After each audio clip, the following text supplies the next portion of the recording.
그건 정확히 똑같았어요. 그러나 완전히 다른 사회가 됐다. 왜 그럴까요?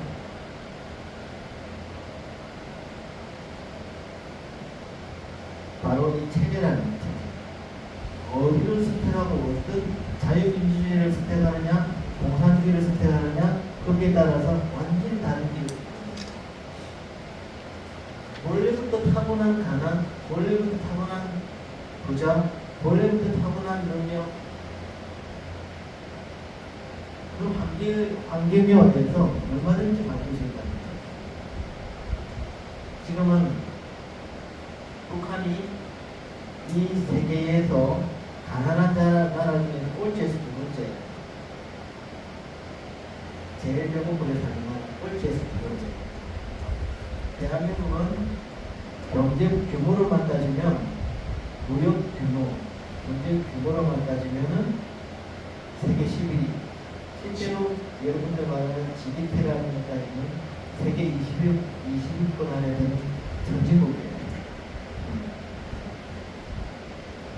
그래서 여러분들 이걸 잘 알아야 돼요.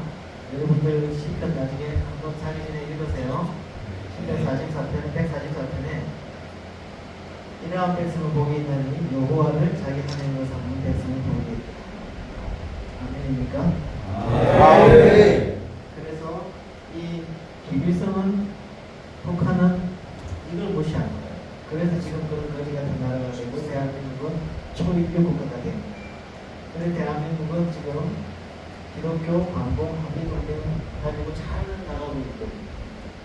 지금 대한민국 속에는 아직도 북한 공산주의, 중공 공산주의, 소련 공산주의에 대한 미련은 버리고 반기독교 정부 반미하는 세력들이 이 땅에서 치열하게 지금 싸우고 있는 거예요. 여러분들 어느 편에 손을 줄로 써야 되겠어요? 이쪽? 이쪽? 이쪽으로 써야 되겠죠? 네. 이거죠, 이거. 하나님을, 자기 여호와를 자기 하나님을 믿는 백성, 또 하나님이 주신 거룩한 정신을 의하는 자유민주주의. 아멘. 하나님은 공산주의를 주시지 않았어요. 하나님이 자유민주주의를 주시기 때문에 그 하나님을 믿고 자유민주주의 그 체제를 선택한 백성은 복이 있나니 잘 살 수밖에 없다.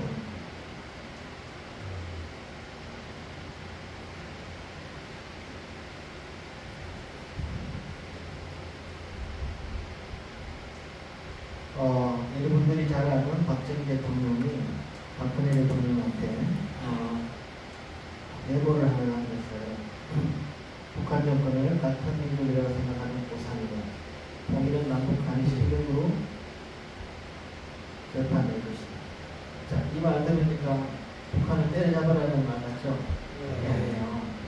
이런 체제적으로는 같이 갈 수 없는 체제라는 걸 얘기하고, 이 사람들을 북한을 변화시킬 수 있는 것은 앞으로 여러분들이 하나님께서 주신 자유민주주의의 가치관으로 이 남북한의 엄청난 힘의 불균형을 이루어낼 때 여러분들은 북한을 비로소 우리 동족 국가로서 같은 민족으로서 순수하게 받아들일 수가 있는 거예요. 알겠죠? 네. 그래서 저기 남북 분단이 소련의 의해서 시작이 됐는데, 그게 이제 사주를 받아서 한 사람이 김일성이죠. 그래서 1945년도 해방되고 한 달쯤 됐을 때 스탈린이라는 소련의 지도자가 북한에다가 이런 지령을 내립니다. 북조선, 삼팔선 이북의 반일적인, 요즘 편만 나면 반일을 외치는 사람들 있죠. 반일적인 민주주의 정당이 아니고 정당입니다. 정당단체들의 광범위한 불법을 토대로 민주주의 민주주의 정권을 수립하는, 이게 무슨 어려운 말 같죠? 어려운 말. 쉽게 말해서 소련 말을 잘 듣는 그런 나라를 만들어라는 거죠. 그래서 북한에서는 1946년 2월 8일에 김일성을 위원장으로 하는 사실상의 나라입니다. 정권. 북조선 임시인민회를 만들어가지고 나라를 거의 세우게 됩니다. 그때부터 토지개혁을 시작하고 이미 하는 나라처럼 하는 거예요. 그러면은 1948년도 8월 15일에 대한민국은 건국이 됐는데 북한은 이때 이미 나라를 건설하고 있었던 거예요. 그러면은 남북 분단의 책임은 먼저 시동을 거는 데는 북한이고 남한이에요. 북한이에요. 이 사실 여러분들 잘 기억해야 돼요. 절대로 북한이 이 남한이 먼저 남북을 분단시켰다 이렇게 절대 믿으면 안 돼요. 북한 아예 소련군은 이런 통치까지도 도로 통치까지도 다 이렇게 망가뜨려 버립니다. 서로 왕래가 안 되게. 그래서 1948년도에 8월 15일에 대한민국이 건국될 때 이승만 정권이 이런 행정 관료들을 이렇게 할 때, 자 보세요. 대통령 자체가 독립군이었죠. 독립운동이었죠. 그 다음에 전부 다 공고 종류부터 시작해서 일본 독립운동과 관련된 사람들이 전부 다 내각에 장관으로 다 들어왔어요. 그런데 북한은 건국할 때 이 김영준은 김일성의 친동생이에요. 친동생인데 일제시대 때 헌병보조, 일제시대 도의원, 일본 신문사 기자, 일본 군대의 장교, 일본 항공학교 출신들 전부 이 일본의 미국의 근무가 관련된 이 사람들은 전부 다 친일파들로 다 채워져 있어요. 그런데 맨날 북한에서 뭐래요? 우리 남한을 보고 친일파라. 맨날 그 북한을 갖다가 좋아하는 이 나라 지금 2023년도에 대한민국에 있는 좌파들, 공산주의자들은 맨날 틈만 나면 노제패, 후쿠시마 싫어. 왜 그 사람들이 그렇게 일본을 혐오할까? 자기네들이 그런 일본의 친일파들로 나라를 세웠기 때문에 이해할 수밖에 없는 거예요. 그렇게 해야 자기네들이 과거가 숨겨지니까. 우리 김달삼 이런 사람들은 아까 말씀드린 4.3 사태 이런 4.3 테러 이런 거 전부 주모자입니다.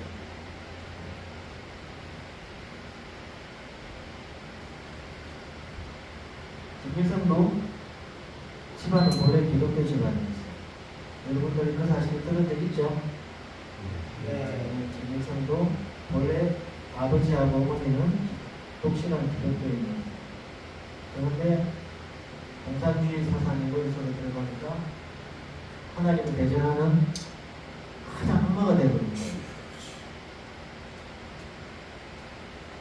이 자리는 평양 여러분들 대부흥이라고 들어보셨을 거예요. 거기 대부흥에 장대영 교회라는 교회가 있었던 그 자리에 김일성이 동상에 서 있는 거예요.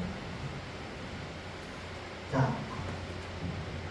지금부터는 그렇게 우리나라가 지금까지 세계에서 20위권 내에 경제되고 또 무역 규모로는 11위 또는 12, 3위 정도의 경제 대국이기 때문에 왜 그렇게까지 어떻게 해서 그렇게까지 이루어졌는가를 이제부터 좀 한 시간 정도 나눠보려고 해요.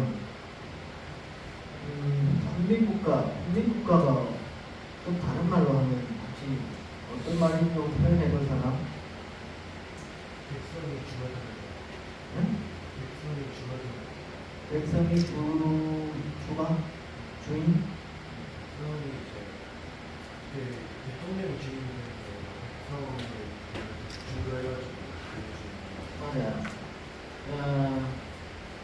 국민의 모든 주권이 국민에게 있는, 백성에게 있는 그런 나라, 다른 말로 하면 민주국가 맞죠? 민주국가예요. 자, 그래서 민주국가에 여러분들 이게 뭔가 아세요? 왼쪽에 있는 게 이건 뭐예요? 이거는 대랭이. 그래. 갓은 누가 썼고 페랭이는 누가 써요? 낯선 양반이 쓰고 페랭이는 그러면 이 조선시대 같으면 여러분들 페랭이 쓸까 갔을까? 페랭이 썼겠지. 아마 나도 페랭이 쓰고 했겠지. 그죠? 나는 벼슬아치가 아니니까. 그죠? 이렇게 외형적으로 또 친분의 차이가 딱 난다면 그 사회는 기쁨이 있는 나라일까 없는 사회일까? 없어요. 해가지고 다니는 거 막 저 사람 내가 그 사람 그 사람 항상 차별을 하면 그 사회는 기분이 좋을까 안 좋을까? 좋습니다. 그렇죠. 그럼 이런 나라가 계속 유지가 되는 게 좋을까요? 안 되는 게 좋을까요? 조선시대에는 유교라는 신분제도였어요. 유교는 조선시대 초에 중국의 성리학이라는 것이 조선시대에 들어와서 형성된 대륙 구조를 얘기해요. 그래서 한때 중국에서는 그 성리학이 굉장히 도움을 줘가지고 나라 전체가 그 전체 성리학이라는 유교적 법보다도 어떻게 하면 유교적 그런 가치에 대해서 모든 것이 결정되는 사회에서 살고 있는 사회에 있습니다. 그게 우리나라에 놓은 거예요. 그래서 그렇게 100년, 200년 지내다 보니 이 나라 조선에는 양반이 5%, 천민이 95%가 된 거예요. 그럼 누가 이 나라를 이끌어 나갈까요? 민주국가는 국민들이 이끌어 나가야 되는데 양반, 천민이 있는 이런 조선에서는 5%의 양반이 전체적인 나라를 쥐락펴락했다는 얘기예요. 그런 나라는 행복한 나라예요, 불행한 나라예요? 불행한 나라죠. 연을 쫓는 아이 이 책을 여러분들은 아마 알는지도 모르겠는데 아마 나온 지가 꽤 한 10년이 넘어서 여러분들 모를 수 있어요. 이게 아프가니스탄에 아까 공산국가라고 그랬죠? 아프가니스탄에서 일어났던 얘기를 하는데 12살 소녀가 12살이면 몇 학년이에요? 고등학교 6학년 또는 중학교 1학년 되는 소녀가 여러 가지 사회의 신분적인 제도의 희생양이 돼서 70대 노인한테 시집을 가는 그런 얘기가 들어있습니다. 아직도 지금도 그래요. 지금도 그런 사회가 행복한 나라일까요? 불행한 나라일까요? 자, 지금 2023년도에도 지금 아프가니스탄에서는 그런 일이 벌어지고 있습니다. 파키스탄에도 벌어지고 있고 대한민국은 어때요? 그런 일이 벌어지나요? 12살 소녀가 50, 60, 70된 할아버지한테 시집을 가나요? 어쩔 수 없이 우리나라는 좋은 나라예요? 나쁜 나라예요? 좋은 나라예요. 헬조선이 아니에요. 알겠죠? 그런데 100여 년 전에는 우리나라도 이렇게 했어요. 여자들은 들에서 일하고 부엌에서 일하는 외에는 아무것도 아닌 그런 나라였어요. 우리나라 조선도. 지금의 아프가니스탄하고 똑같은 거예요.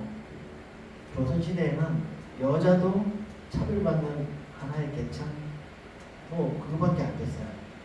자, 밑에 보면은 여자는 어른이 되어도 단지 소녀의 연장이나 완성품의 물건이다 이거지.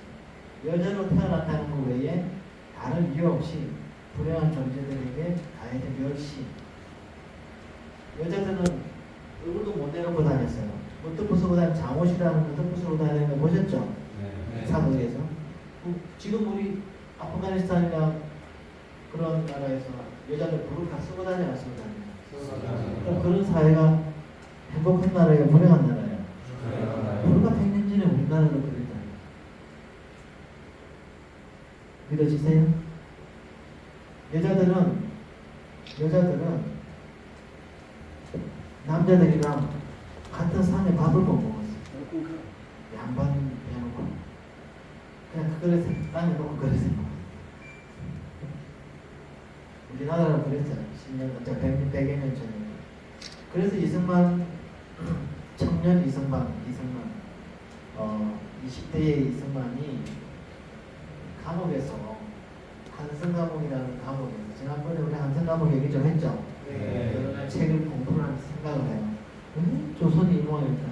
왜 나 같은 이게 나라를 위한 마음밖에 없는 이런 젊은이가 왜 이렇게 감옥에서 이런 고초를 당하고 있는가? 많이 생각을 했겠죠. 조선이 망할 수밖에 없는 일본의 식민지가 될 수밖에 없었던 이유를 하나님이 생각을 합니다. 그 중에 하나가 양반과 상놈을 차별하는 계급사회였기 때문이구나. 이거 하나하고 남자와 여자를 차별했기 때문에 이런 문제가 생겼구나라고 생각을 하게 돼요. 그래서 앞으로 이 조선은 없어지고 이 한반도에 새로운 나라가 생겨야 되는데 그 새로 생겨야 될 나라는 차별이 없는 평등한 아까 어떤 나라? 국민국가 평등한 국민이 주인이 되는 국가가 세워져야 되겠구나라고 생각하게 됩니다. 그래서 1900 이승만이 감옥에 있기 전에 가보경장이라는 여러분 역사책에 배웠나요? 들어봤나요? 가보년에 생긴 새로운 제도의 변화를 얘기를 합니다. 신분제가 이제 폐지가 된다고 했어요. 한반법으로 이렇게 법을 만들어서 법을 지키지 않으면 그 법은 의미가 없는 거예요. 예를 들면 우리 청소년 학교에서 오늘부터 담배 피지 마. 담배 피면 학교 대학 때 그런데 전부 다 담배를 다 피우면 그 법이 의미가 있어요 없어요? 없는 거예요. 법은 누군가가 지킬 때 그 법에 의미가 있는 거예요. 그래서 가보경장을 통해서 양반 상놈의 법적 차별이 없어졌다. 이렇게 여러 가지 제도적 변화를 가져오게 되는데 그걸 지키는 사람이 없어. 양반부터. 그러면 그 법이 의미가 있어요 없어요? 없습니다. 야 이게 뭐지? 1900 그게 계속해서 우리 건국이 되고 난 뒤에도 생겨요. 심지어는 국군을 우리나라도 군대를 만들어야 되잖아. 그럼 젊은이들을 모아야 되잖아요. 모아야 되는데 지금 같으면 고등학교 졸업한 사람은 군대 가야 되지. 대학교 졸업한 사람도 군대 가야 되지. 집에 돈 있는 사람도 군대 가야 되고 돈 없는 사람도 군대 가야 되고. 그런데 그 당시에는 우리를 모집해야 되는데 양반은 군대로 갈 수 있는데 쌍놈은 군대 오면 안 돼.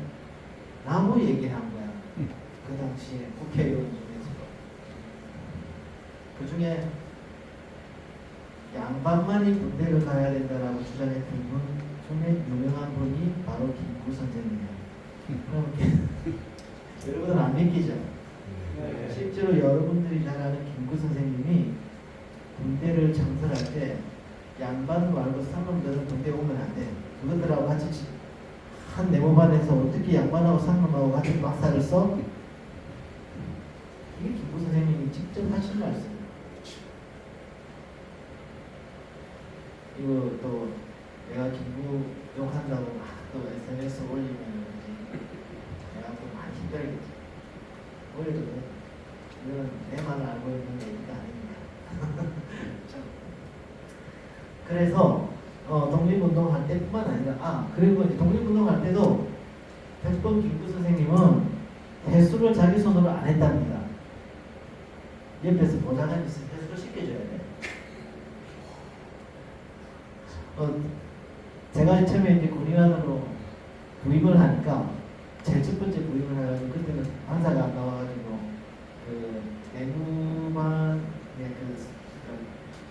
부대 내에 있는 그 숙소에서 일어나니까 아침에 세민장에 가니까 이등병 하나가 수건을 들고 한 손에 비누를 들고 나이를 다 따라다니는 거예요. 이렇게. 야, 너 같이 세수하지 왜 자꾸 따라다니냐 그랬더니 말을 안 해. 너 세수해 가서 그랬더니 계속 수건을 내고 비누를 들고 나를 따라다니는 거예요. 왜 너 자꾸 내 따라오냐 하니까. 그때 지뢰장이라고 그랬거든요. 지뢰장이 세수하는데 제가 옆에 있어요. 왜? 그랬더니 이 비누로 세수하고 이 수건을 닦으라 이거예요. 세상에 오마이갓이에요 진짜. 세수가 되겠나요? 아니 그 다음 아니 내가 이거 있으면 내가 세수를 안 될 것 같아. 너 가. 그래서 갔어요. 그 다음날 보니까 또 그러거든요. 그래서 근데 그때는 스리마타라 불렀는데 요즘 뭐라고 그러는지 모르겠네요. 제발 이거 좀 보내지 말라고. 내가 세수가 안 된다. 아마 김구 선생님도 그랬던 모양이에요. 그 전통이 남아서 그런지 모르겠지만 아무튼 그렇습니다. 평등한 세상은 아니었죠. 그러나 이승만 박사는 틀렸습니다. 정치적인 제도만으로는 결코 민주주의, 정치 세계를 바꿔야 됩니다. 먹고 사는 문제가 해결되어야 해결되고 이런 것들을 하기 위해서 뭔가 정치 제도적 그것도 중요하지만 뭔가 사람의 마음에 어떤 가치관이 변화되지 않으면 절대로 이런 것이 생기지, 변화될 수 없다라는 것을 하는 거예요. 여러분들 예전에 어릴 때 텔레비 요거 제주문 본 적 있어요? 모르죠? 조선시대 그 11제 식민지 시절에 상놈이 하나 있었어요. 백정. 여러분들 백정이 뭐 하는 사람이에요? 오지. 응? 소도사라서. 그렇지. 뭐 짐승을 도축하는 사람이에요. 도축하는. 천민 중에서도 가장 낮은 사람이에요. 요즘 일본에도 인도에도 불가촉 천민이라는 사람.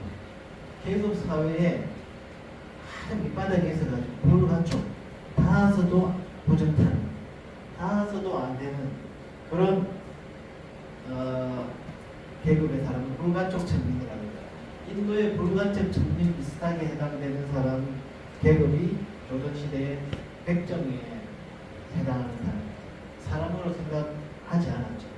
우리 어릴 때만 해도 제가 직접 본 거는 뭐냐면 제가 초등학교 다닐 때가 마을에 푸주간이 있었어요.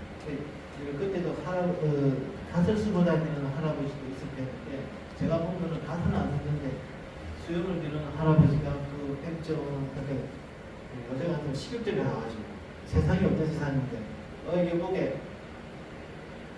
한번 끊어 보게 그런 식으로 여자 같은 고깃집에 가면 고기 500g 주세요, 뭐 500g 주세요 이러는데 할아버지들이 이렇게 해요. 여보게 고기 한번 끊어보게 이렇게 대하는 거예요. 그 사람들 처음 보는 사람인데 여자 사람들 반말을 하지 제가 그렇게 생각했던 적이 있었는데 그런 것들이 굉장히 많았어요. 그래서 이 박서양이라는 사람은 누구냐면 그 당시에 백정 출신인데 그 선교사를 만나요. 에디슨이라는 선교사를 만나가지고 잘 여기서 하나님을 만나고 해서 우리나라 최초의 서양인 의사가 돼요. 그 과정을 굉장히 좀 자세하게 얘기를 하려면 시간이 걸리기 때문에 왜 이런 백정이 그것도 제1호 우리나라의 서양 의사가 되었느냐? 그것은 바로 이 한성과목의 이승만과 같이 그 시대를 하나님 안에서 살아왔던 그런 선교사들이 있습니다. 그래서 신분 타파를 위해서 우리 조선의 몽골인도 그 당시에 일제 식민지를 통해서 점점 이렇게 커가고 있었던 거예요. 그러면 그것이 과연 자발적인 그 국민들의 생각이 변해서 그런 걸까요? 아니면 교육을 받았을까요? 교육을 받았어야 되는 거예요. 그래서 이승만은 어떻게 하면 이 국민들이 그런 생각에 깨서 이런 가치 있는 이 민주주의 국가에 걸맞는 국민으로 거듭나게 될까 이걸 고민합니다. 그래서 먹고 사는 문제가 제일 먼저 해결되지 않으면 이 사람의 생각은 절대로 바뀌지 않겠구나라는 걸 생각하고 토지계획을 생각합니다. 그래서 원래 하나님이 세상을 창조할 적에 양반과 상업을 구별하거나 부자와 인민을 붙여서 낸 것이 아니다. 부자는 대대로 부자요 양반은 대대로 양반으로 지냈으니 이와 같이 불공평한 구조례는 다시 없을 것이다.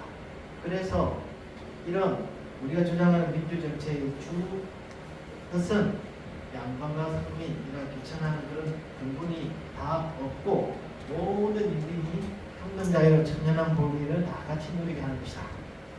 그래서 이것을 먼저 이루려면은 토지개혁을 통해서 대부분 것을 빨리 해결해야 돼요. 그 당시 조선시대 때는 양반들이 땅을 거진 다 가지고 있었기 때문에 대부분의 그 상인들은 소작을 했어요. 소작. 그리고 내가 요만한 땅을 일구어서 쌀 한 가마니를 그 땅에서 얻었다. 그러면 반 뚝 잘라서 양반한테 주고 그 반 가지고 씨도 싸고 그릇도 사고 또 농사 지을 때 밥도 해먹고 자식들도 키우고 해야 돼. 그 양반은 땅이 있다는 땅만 있다는 이런 할머니는 가만 앉아 있으면 그 반의 절반에 해당하는 수입이 딱딱 들어오는 거예요. 평등해요? 평등해요? 그렇죠. 평등하지 않죠. 그래서 양반 제도라는 것은 인간이 만든 제도의 뿐이기 때문에 아니 이걸 어떻게 없애서 모든 사람이 잘 먹고 잘 사는 나라를 최소한 배고픔이 없는 시절을 만들어줘야지 이렇게 하니까. 그래서 이승만이 인간해방정책 제1번 토지개혁을 해요. 그 기본 방향이 금방 말씀드린 대로 열심히 자기가 일하면 먹고 살 수 있어야 된다. 맞죠? 아마 공산주의는 아까 뭐라? 잘 있다가 남이 만들어 놓은 걸 뺏어 먹는 거야. 같이 먹자. 맞아, 틀려요. 잘 살 수가 없는 거예요. 내가 열심히 일하면 그 열심히 일하는 만큼 먹고 살 수 있는 것이 중요하다. 그래서 그 당시 양반들의 가진 그 땅들을 토지개혁을 통하는데 그냥 뺐으면 그게 뭐 조선시대하고 틀린 게 뭐가 있어. 그래서 그 땅들을 국가에서 사서 다시 필요한 농민들에게 팝니다. 그럼 비싸게 사서 싸게 팔면 좋겠지. 그렇지만 비싸게 사면 나라에 돈이 없잖아. 그래서 지주들과 적당한 타협을 합니다. 그래서 그 땅을 나라에서 사서 가난한 농민들에게 나누어져서 그 농민들이 그 땅에서 농사를 지어서 먹고 살고 자식들도 교육을 시키고 먹고 살 수 있어야지 교육을 시키고 그 교육을 시켜야지 그 교육을 토대로 또 다른 아이디어가 나와서 나라가 발전할 수 있는 근거가 되는 거예요. 바탕이 되는 거예요. 그러나 북한은 하고 중국은 이민재판이라는 걸 통해 가지고 양반들 지주들의 땅을 무조건 뺏어 가지고 그 지주는 죽여버리고 그 땅을 농민들에게 다 나눠주는 거예요. 당장은 어때요? 농민들이 좋아할까요? 안 좋아할까요? 좋아하겠죠. 그렇지만 그 사람들이 일을 열심히 하고 싶은 생각이 들까 안 들까? 안 들지. 첫째로는 가만히 있으면 당에서 먹여주게 살려준다는데 일을 열심히 할 이유도 없고 자기가 열심히 돈 벌어서 높게 올라가면 또 자기가 지주가 되는 거야. 그럼 자기는 죽어야 돼요? 살아야 돼요? 자기는 죽어야 돼요. 근데 공산주의는 이렇게 저렇게 잘 살 수가 없는 구조인 거예요. 알겠죠? 그래서 북한하고 중국은 그 토지를 지주로부터 무조건 하고 뺏어서 농민들한테 나눠줘. 그래 인기를 얻어. 그럼 그 인기가 오래 갈까요? 안 되지. 그러니까 피부로 나중에 억압을 하세요. 그래서 1948년도에 8월 15일에 우리나라 건국이 되는데 제헌절이 며칠이라고? 응? 제헌절 우리나라 7월 17일 누가 얘기했어요? 보고 얘기했지. 우리가 7월 17일 이거는 자다가도 대답할 수 있어야 돼요. 우리나라 재헌헌법, 우리나라 헌법이 제일 먼저 만들어진 그 헌법에 토지개혁에 대한 얘기가 나옵니다. 농지는 농민에게 분배해야 되고 그 분배 방법, 소유의 한도, 소유권 내용과 관계는 법률로서 정해가지고 앞으로 이 나라의 농지나 땅은 이 나라의 주인이 되는 국민이 골고루 나눠 가질 수 있도록 어떤 법적인 제도를 만들 것이다라는 것을 이 헌법에 딱 명시를 해요. 그러니까 나라가 세워질 때부터 농지는 농민이 소유한다는 원칙이 있었어요. 북한하고 틀린 거예요. 북한이나 중국은 모든 땅을 나라가 소유해요. 근데 자유대한민국은 그게 아니라는 거죠. 그래서 그때부터 열심히 내 땅이 생겼는데 이제 내가 열심히 하면은 그게 나한테 수입이 되는데 농민들이 일을 열심히 할까요? 안 할까요? 열심히 하겠죠. 그러면 어느 정도 먹고 살게 되고 또 이익이 나면 공부도 할 수 있는 거예요. 그래서 우리나라가 이렇게 발전을 한 단계 하는 거예요. 조선하고 달리. 그래서 그 이승만의 토지 계획에 대한 그런 거를 이제 세계적으로 많은 학자들이나 기관에서 평가를 하게 됩니다. 대한민국의 토지 계획은 5천년 역사상 처음으로 농민이 자신의 토지를 소유하게 된 일대 쾌거다. 대천적이라는 신부는 한국이 공산화되지 않은 것은 하나님의 말씀에 따른 토지 계획입니다. 실제로 6.25 전쟁이 났을 때 북한에는 그전에 이미 토지를 뺏어서 나눠져 버렸어요. 그런데 남한에도 그렇게 될 줄 알았더니 남한의 농민들이 눈도 하나 깜짝 안 해요. 왜? 자기네들 이미 농지 다 받았습니다.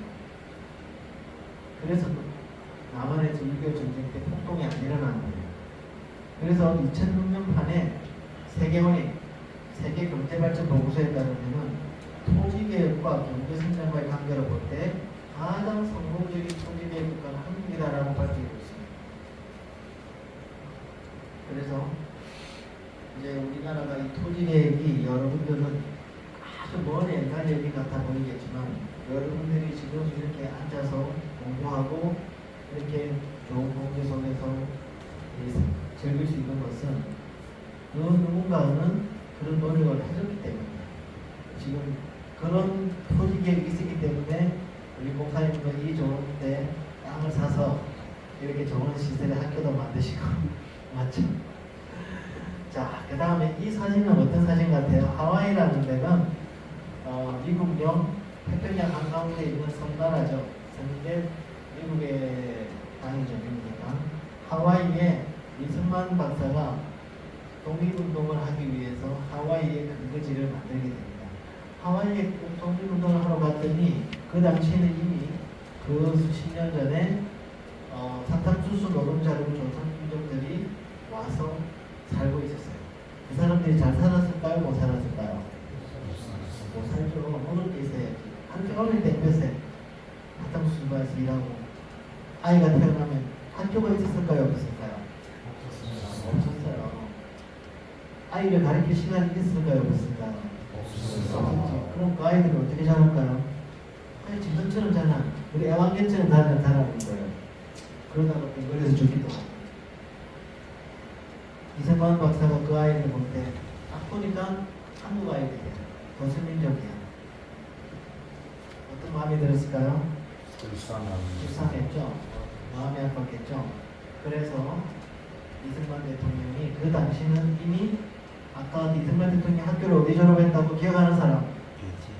지난번에 얘기했는데 하버드 또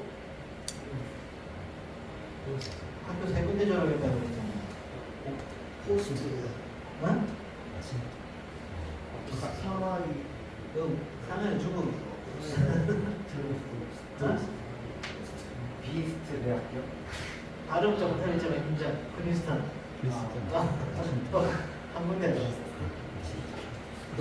칼빈 워싱턴. 맞다. 조지 워싱턴. 그 세계 졸업을 한 사람이 미국에 지금 많다 적다? 적다. 훌륭하다. 그죠? 그런 불쌍한 이승만 박사가 하와이에 가니까 그런 불쌍한 아이들이 있는 거야. 그래서 그 아이들을 데려다 학교를 만들어요. 자, 그 당시에 여자들이 대접을 받았다 안 받았다? 못 받았지. 그런데 요 사진 한번 보세요. 여자아이들이 많아요? 남자아이들이 많아요? 그렇죠. 여자아이들이 많죠. 이승만 박사는 여자 남자도 그렇게 차별을 안 한 분이에요. 그래가지고 학교 교육을 시작해서 아는 것이 이니다 배워야 산다. 어디 들어봤죠? 이승만 박사가 했던 얘기예요. 아는 것이 이니다 배워야 산다. 그래가지고 이 이승만 박사 같은 훌륭한 분이 교육을 가지고 독립운동 해야 된다. 이 아이들을 가르쳐서 이 아이들이 앞으로 나아가서 대한민국의 조선을 해방시키고 대한민국 나라를 세우고 나라를 이끌어갈 것이다. 결국 그렇게 이승만 박사의 뜻이 이루어졌어요. 여러분들이 공부를 열심히 해야 돼요? 놀아야 돼요? 열심히 하고 있나요? 네. 목사님 진짜입니까? 예. 네. 그래서 그중에 여자 졸업생들이 여기 보면 여자들이 있죠. 여기는 어디냐면 미국 필라델피아에 있는 한 극장이에요. 1919년에 미국 필라델피아에서 제1차 한인 자율대회라는 것이 열려요. 제일 첫 번째 우리나라가 만약에 해방이 되고 건국이 된다면 우리나라는 이렇게 된 나라가 되어야 된다라고 제일 처음 얘기를 했던 그 때가 바로 1919년 필라델피아예요. 그 필라델피아의 그 한인 하와이에서 가르침을 받은 유학생들이 들어가요. 그 참석을 해요. 여기에 요 여자들 있죠? 그 중에서 이 아가씨가 바로 노디김이라는 하와이에서 한인 아까 그 기독학원에서 배운 학생이에요. 이 노디김이라는 이 여학생이 바로 일본 국민에게 보내는 글. 여러분들 일본 필라델피아를 안 보면 참 아쉬운데 봤습니까? 봤어요. 네, 봤습니다. 일본 국민에게 그 전하는 글을 쓴 사람이 바로 이 노디김이에요. 훌륭하죠? 네. 그럼 이 노디김 누가 만들었어요? 이승만 박사가 만든 거예요. 그래서 우리나라가 해방도 되고 나라가 발전하고 이 나중에 죽을 때도 이 노디김은 자기의 재산을 한국에 있는 모 교회에 모 학교에 이렇게 기증을 해서 학교를 만들어요. 그래서 교육을 하게 만들어요. 그 학교가 바로 인하대학교라고 하는, 들어봤나요? 네. 인하대학교라고 하는 대학교입니다. 이 노디김이 자기 재산을 기증해서 만든 학교가 인하대학교예요. 훌륭하죠? 네. 근데 이런 이제 누가 만들었다고?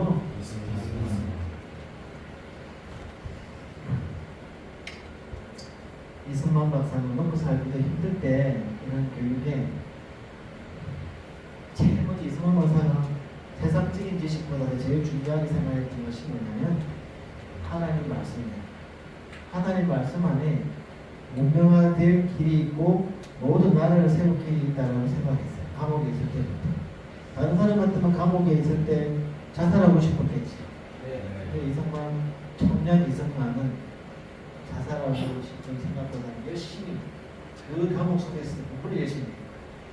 감옥 안에 도서관도 만들고 지난 시간 내가 얘기했죠. 네. 그래서 여러분들이 공부를 열심히 해야 되는 이유가 되는 거예요. 그렇죠? 네. 그래서 대통령이 되자마자 의무 교육 제도를 도입을 해요. 그 당시 여러분들이 할머니 세대 중에서는 학교 못 간 사람들이 초등학교도 못 가가지고 자기 이름을 못 쓰는 사람들도 꽤 됐어요. 예전에는 전화기를 이렇게 돌려 전화를 했거든. 근데 그 1, 2, 3도 그걸 몰라가지고 그때 손주한테 전화 좀 걸어줘 이렇게 했던 할머니들이 많았었어요. 그런 할머니들을 없애게 만든 전 국민 의무 교육을 실시한 사람이 바로 이승만 대통령이에요. 그 이승만 대통령이 그러니까 그 당시에 할아버지들이 야 여자애들을 왜 학교를 보내려고 그래 집에서 설거지나 하고 빨래나 하고 일이나 해야지. 그래서 이승만 대통령은 그 노인들한테 무식한 국민들한테 얘기를 해요. 당신의 아들 딸이기 이전에 대한민국의 아들 딸이에요. 박수 쳐야지 이럴 때는.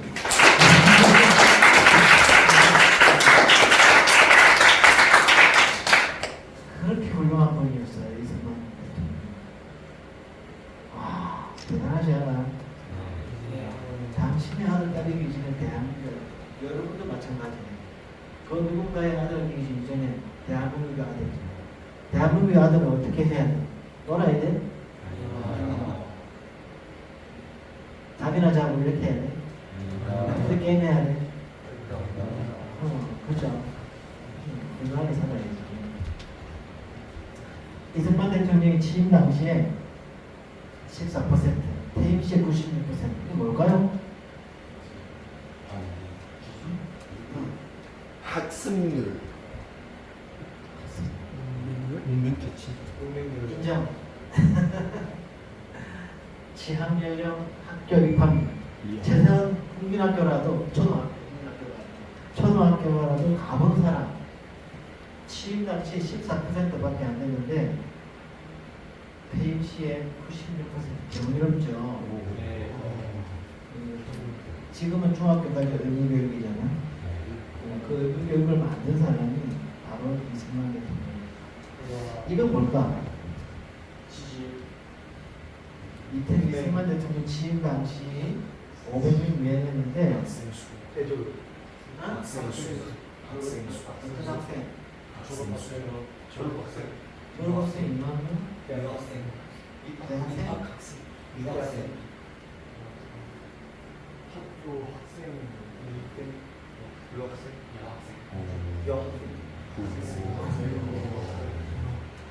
유학생 500명? 대한민국 전체 유학생 500명도 안 됐어.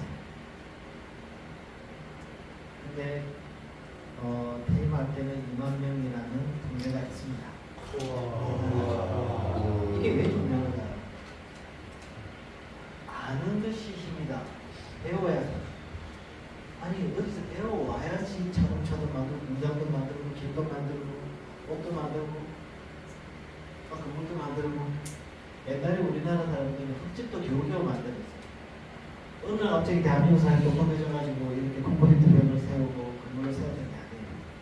그 당시에 외국에 가서 열심히 배우고 했던 사람들이 돌아와서 배우고 가르치고 해서 그렇게 되는 거예요. 그래서 지도자가 되려면 엘리트 교육을 받아야 된다고 계속 우리 이승만 대통령은 말을 해요. 여러분들이 왜 공부를 해야 돼? 지도자가 돼야지. 네? 지도자 되기 싫어? 아닙니다. 지금 되기 싫은 거예요. 나가는 지도자 되기 싫어? 아닙니다. 되고 싶지? 네. 그럼 지도자 되려면 어떻게 하면 공부를 해야지. 맞지? 네, 맞습니다. 대답이 시원찮네. 목사님 잘 지켜보세요. 나중에 지도자가 될 거예요. 안 그래도 검사 된답니다. 진짜? 아, 이거 제시면 안 되겠구나.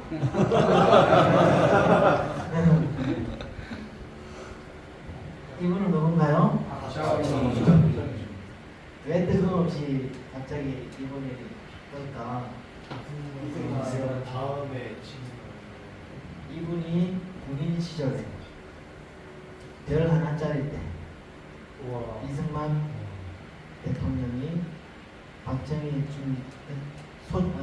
준장이네요. 준장 별 하나 때 자네도 미국 가서 좀 공부 좀 하고 와 라고 박정희 대통령을 그때 박정희 준장이 군인을 미국 유학을 보내요.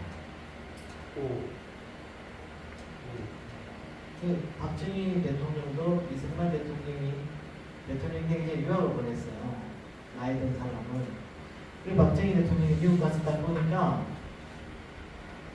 조선에서 한국에서 볼 수 없던 것 두 가지가 있는 거예요. 하나는 길이 너무 넓은 거예요. 길이 너무 넓은 거예요. 세상에 그런 넓은 길을 처음 봤어요.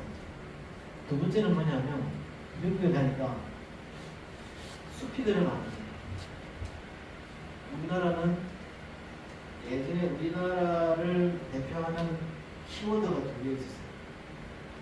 흰 옷 입은 사람들, 흰 옷하고 붉은 산. 붉은 산이 뭐예요?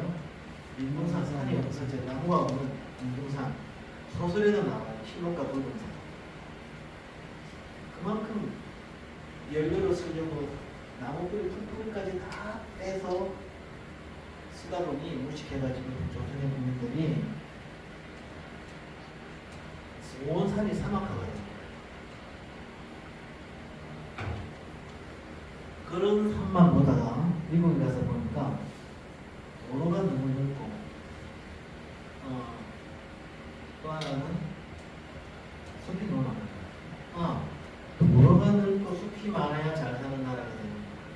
박정희 대통령, 박정희 준장이 그렇게 마음에 충격을 받고 봅니다.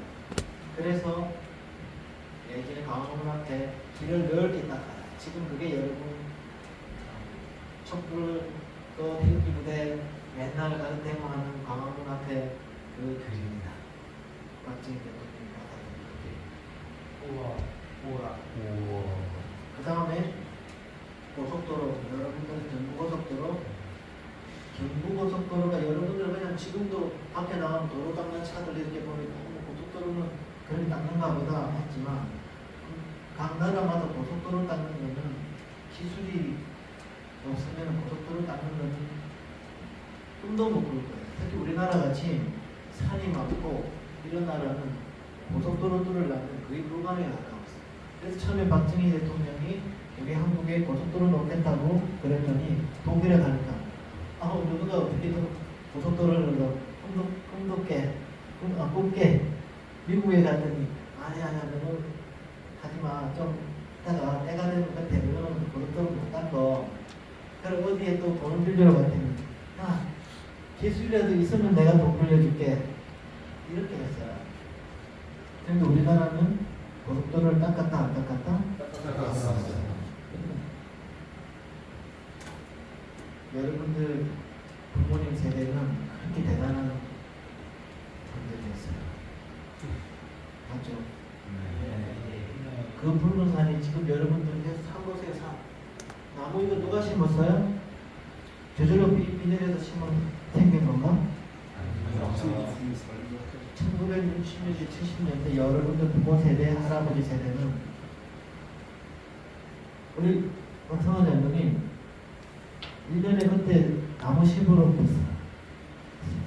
신봉일 마을도 많이 나갔죠? 네. 저희 초등학교 때도 아마 한 달에 한 번, 우리는 그 디산에 나무 심으러 갔던 것 같아요. 수시로 불러. 학교 가면 산에 나무 심으라고도 했고 예. 그 일본에서 아카시아 가지고 와가지고 씨를 줘가지고 학교에 가서 그렇죠. 산에 심으라고 했어요. 산만 나면 하에 가서 심어주고 나무 심고 그렇게 이렇게 되는 거예요. 그래서 지금 지금 시간이 좀 지났는데 몇 년, 5, 6년 전만 해도 우리나라의 그 산림 그 나무 개수가 200억 그루 정도 된다고 해요. 200억 그루. 그런데 박정희 대통령 시절에 박정희 대통령이 몇 그루를 좀 심었을까요? 150억 그루 정도를 박정희 시절 때 심었다고 그러더라고요. 그 당시에 고건 국무총리가 그 당시에 그 내국 소속으로서 그 육림산업하는 담당관이었더라고요. 고건 국무총리. 네, 고건 장관. 그래서 여러분들은 지금 그냥 내 눈에 보이는 게 이런 나무가 그저 하늘에서 뚝 떨어져가지고 이렇게 있는 것 같지만 여러분들 부모님, 할아버지, 그 위에 할아버지가 눈만 뜨면 나가서 나무를 심어요. 그래서 이렇게 돼요. 그 당시에 군수가 사불 나가지고 뭐가지 쳤어요. 그렇죠. 네, 공무시. 그래서 큰 벌도 받고 나무 잘못 자르면 지금도 몽골, 중국 또 그다음에 이런데 아프리카 이런 데 가면 나무가 안 심겨가지고 홍수가 나고 사막이 그 황사가 불어가지고 사람이 살 수 없고 쫓겨나고 이런 나라들 많이 있잖아요. 그 여러분이 나무 심는 이거를 이승만 대통령이 법을 만들고 박정희 대통령이 나무를 심은 거예요. 그래서 이승만 대통령하고 박정희 대통령이 힘을 합해서 그리고 지금 여러분들이 지금 누리는 이 잘 사는 나라, 자유의 나라를 우리에게 만들어줍니다. 1947년도에 우리가 해방이 되고 난 뒤에 이승만 박사가 어떻게 하면 나라를 잘 건국해서 잘 살게 만들까 농지 개혁을 하고 고민하는 중간에 농지만 나눠줘서 되는 것이 아니라 기술을 가르쳐서 좀 농사를 잘 지어가지고 수확을 많이 해가지고 잘 먹고 잘 살게 해줘야 되겠다고 유학생을 파견하는데 어디를 보내고 미국 보내고 이런 게 아니고 호주 보내고 뉴질랜드 보내고 저기 중국 보내고 그런 게 아니에요. 지금 파키스탄에 많은 사람들이 우리나라에 기술 배우러 오고 있죠. 네. 그때 그 기술을 배우려고 박정희 이승만 대통령이 유학을 보낸 나라가 바로 파키스탄이에요. 우리하고는 비교가 안 될 정도로 잘 살던 나라. 지금 파키스탄은 우리나라에 기술 배우러 오잖아요. 코리안 드림을 가지고. 그 역전을 누가 시켰다? 이승만하고 박정희 대통령이 한 거예요. 그리고 박정희 대통령은 대통령 나갈 때 공약할 때 공약이 뭐냐? 여러분들 나를 찍어주세요. 여러분들은 꼭 필리핀처럼 잘 사는 나라가 되게 만들겠습니다. 지금 생각하는 게 어때요? 필리핀 사람들 지금 우리나라에 여자들 특히 시집 오고 공장에 일하러 오고 알아요 여러분들 그거? 지금은 필리핀이라는 나라에서 필리핀의 여성들은 뭐 시집 오고 농촌으로 시집가고 또 공장에 일하러 오고 이렇게 해요 우리나라에. 한국에서 일해보는 게 소원이야 필리핀 사람들은. 한국에서 일해보는 게 소원이라니까 필리핀 사람들은. 그런 나라를 1960년대에는 대통령 공약이 필리핀처럼 잘 살게 만들어주겠다는 게 대통령 공약이었어요. 그런데 우리나라가 이렇게 엄청나게 잘 살게 된 거야. 이승만 대통령하고 박정희 대통령이 공약을 지켰기 때문에. 믿어지십니까? 안 믿어지시죠?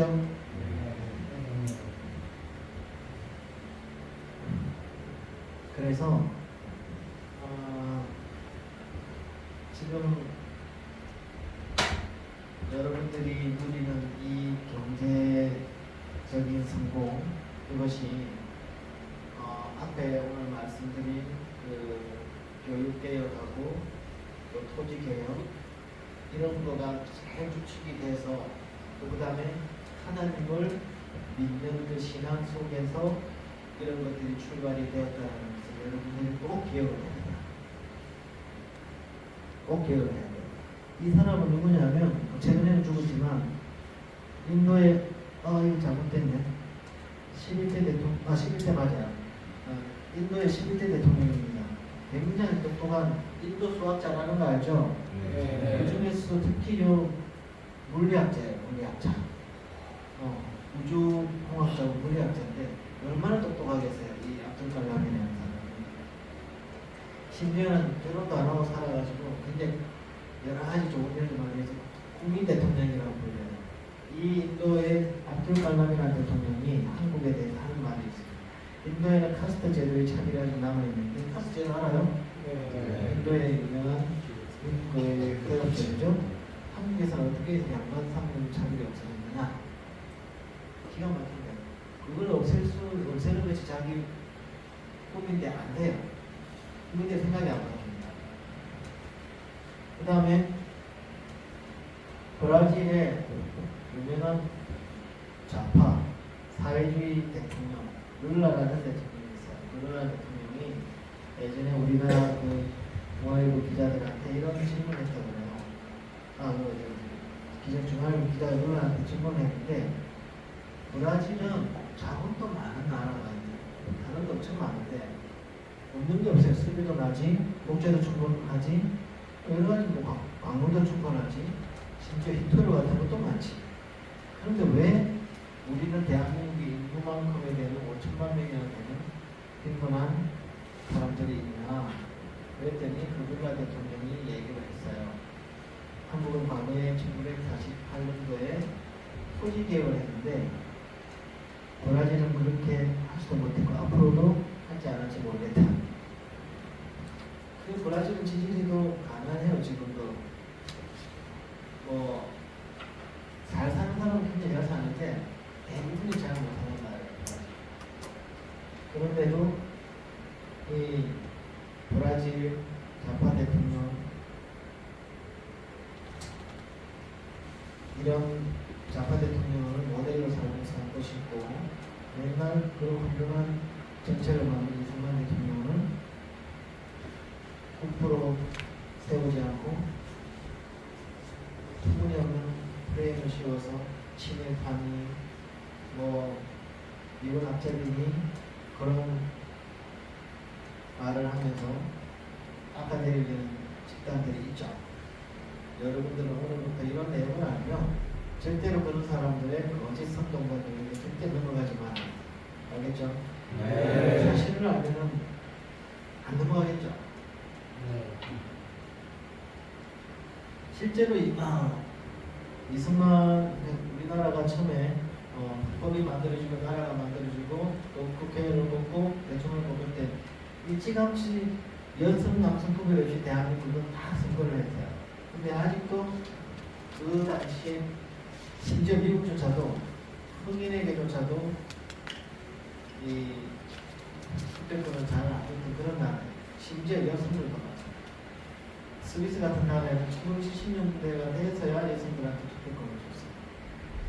그래서 여러분들이 평범하게 누리는 이런 자유들이 모든 세계의 나라들이 다 그걸 누리고 있다고 생각하시면 안 돼요. 심지어 선진국조차도 그런 자유를 누리지 못해요. 여성들이 아직 개방 안 된 나라가 이 지구상에 너무나 많아요. 실제로 여성들이 충분하게 자기 남성들과 동일한 인권을 누리고 사는 나라가 아마 20개국이 안 될 거예요. 액면까지.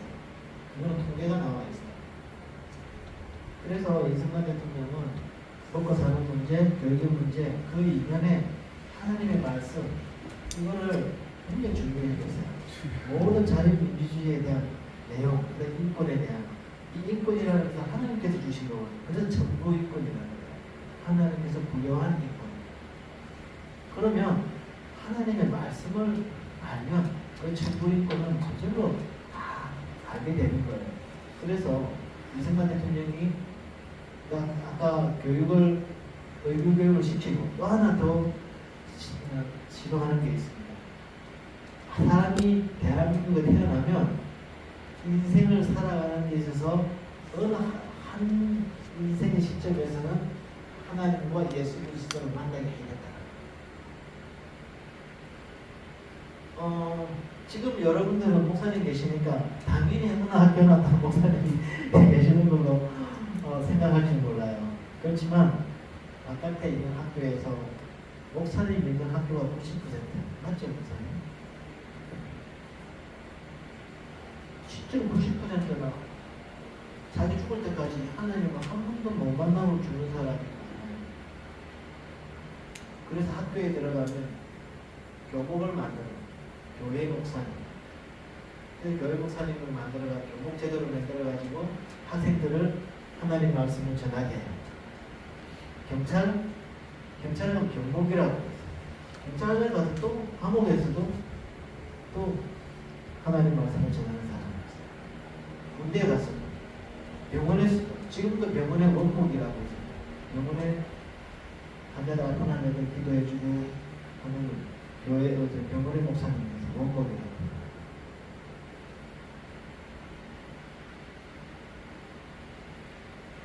너무 심하나요? 대단하죠? 네. 군대는 뭐라고 할까요? 군목. 여러분들 나중에 군대 가면 군목 만나요.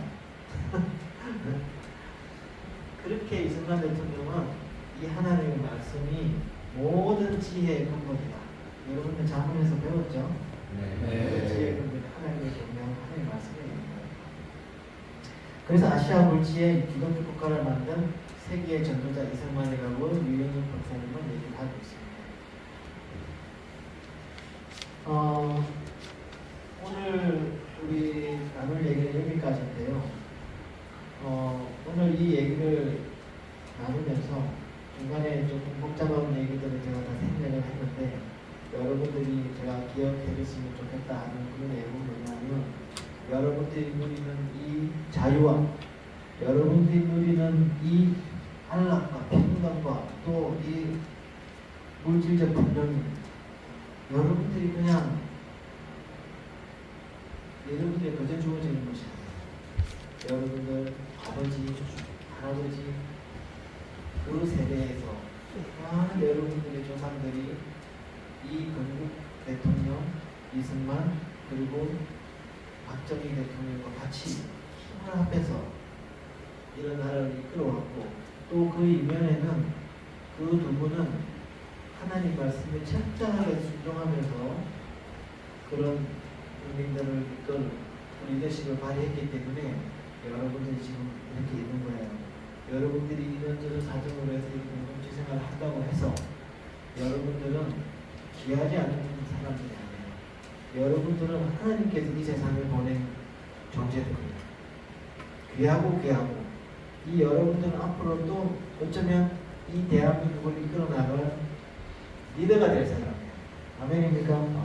아멘. 왜? 여러분들이 오늘 이런 얘기를 안 들었다면 몰라도 여러분들이 오늘 이런 얘기를 들었다면 여러분들이 대한민국을 위해서 무엇을 할 것인가라는 것을 이제 생각하는 청년들이거든요. 맞죠? 앞으로 리더가 될 겁니다. 네. 그래서요, 여러분들은 자부심을 가져도 좋습니다. 헬조선이 아니에요. 여러분들이 사는 이 대한민국은 세상에 어디 갖다 대놔도 부끄럽지 않은 훌륭한 역사를 가진 그런 나라예요. 맞죠? 네. 맞죠? 네. 다음 시간에는 우리 목사님께서 시간을 혹시 허락하시면 이제 마지막 시간으로서 자유와 법령의 적극 한미동맹에 대해서 다음 시간에는 한 2시간 정도 얘기를 나눠보려고 합니다. 이렇게 그 대통령 들이 이루는 이런 것들과 앞으로 우리나라가 지금까지 21세기까지 우리 경제적인 발전을 이루게 되면서 우리가 세계의 리더가 되는 나라로 나아가는 데까지 그 뒤에 어떤 일이 있습니까? 그거를 다음 시간에 나눠볼게요. 여러분들 그때까지 기도 열심히 하시고 대한민국을 위해서 기도하시고 여러분들처럼 하나님을 믿는 친구들이면 좋겠지만 아직까지 하나님을 만나지 못한 그런 친구들을 위해서도 기도해 주시고 또 여기 여러분들을 섬기는 목사님, 교장 선생님 위해서 인사드리겠습니다. 자유롭게 참고해 주시기 바라겠습니다. 네, 감사합니다. 질문 있는 사람? 네, 감사합니다. 여기까지 하겠습니다.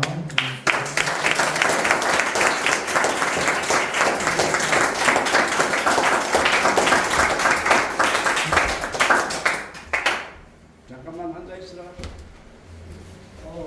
저희 장모님들이 몇 분 더 와서 여러분께 인사 좀 드리려고 우리 오늘 강사로 수고하신 이길수 장모님하고 우리 옆에 계신 강종원 장모님은 창원 한립교회 장모님이시고요.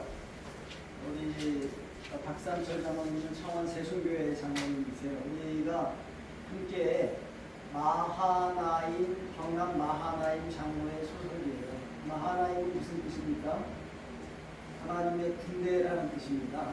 하나님의 군대. 그래서 이 사회에서 우리가 하나님의 군대로 자유민주주의와 기독교의 근원을 위해서 함께 동력하는 장로님입니다. 여러분한테 와서 인사를 드려야 될 것 같아서 인사합니다. 반갑습니다.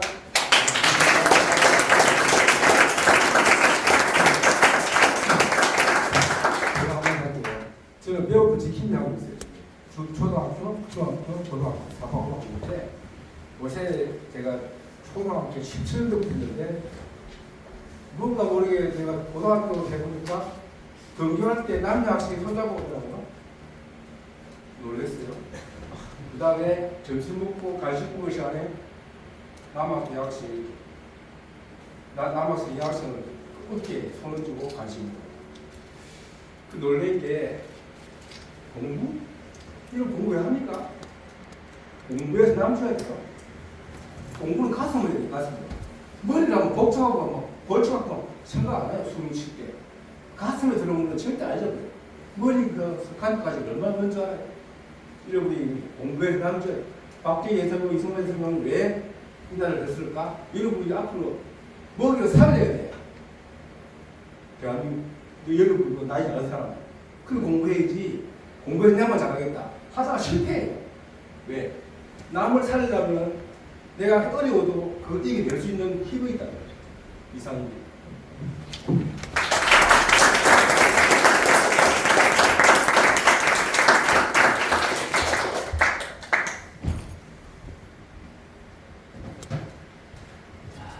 고맙습니다. 감사합니다. 수고하셨습니다. 네. 역사 공부시켜주셔서 감사합니다. 박수.